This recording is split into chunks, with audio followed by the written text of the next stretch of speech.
तो आज हम आपके लिए लेकर आए हैं किसके पुत्र थे यमराज, किसके श्राप के कारण बने मृत्यु के देवता और किस शिव भक्त के कारण हुई थी यमराज की भी मृत्यु।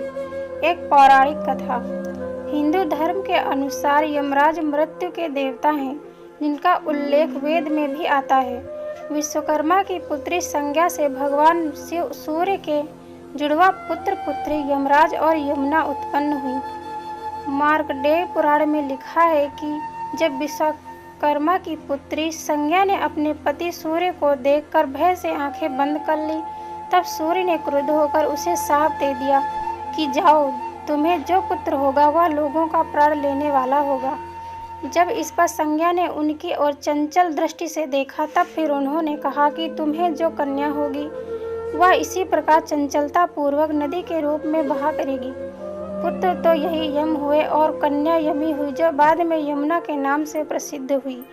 हिंदुओं का विश्वास है कि मनुष्य मरने पर सबसे पहले यमलोक में जाता है और वहां यमराज के सामने उपस्थित किया जाता है। वही उसकी शुभ और अशुभ कृत्यों का विचार करके उसे स्वर्ग या नरक में भेजते हैं।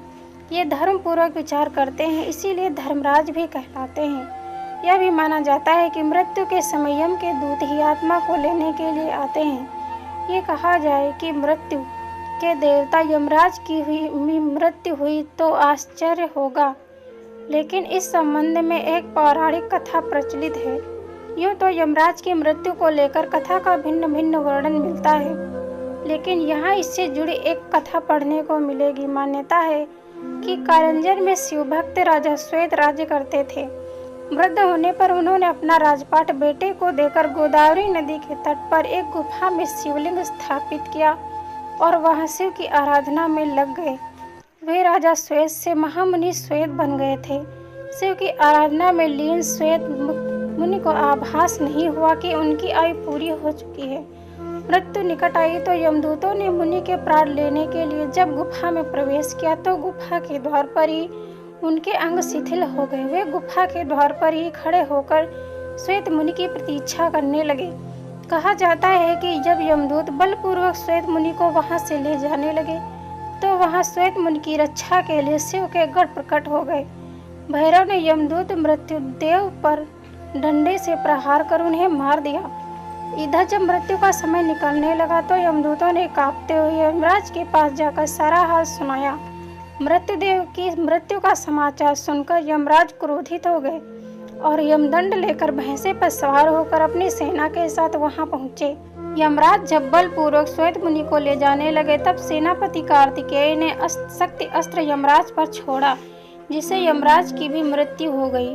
भगवान सूर्य के पास पुत्र की मृत्यु का समाचार पहुंचा तो सूर्यदेव इस समस्या के समाधान के लिए भगवान विष्णु के पास गए। विष्णु ने भगवान शिव की तपस्या कर उन्हें प्रसन्न करने का सुझाव दिया। सूर्यदेव की तपस्या से शिव जी प्रसन्न हुए और उन्होंने दर्शन देकर वरदान मांगने को कहा। तब सूर्यदेव ने कहा कि हे महादेव, मेरे पुत्र यमराज की मृत्यु के बाद पृथ्वी पर असंतुलन फैल गया है। संतुलन बनाए रखने के लिए यमराज को पुनर्जीवित करने की प्रार्थना की। भगवान शिव ने नंदी से यमुना का जल मंगवाकर यमदेव के पार्थिव शरीर पर छिड़के, जिससे वे फिर जीवित हो गए।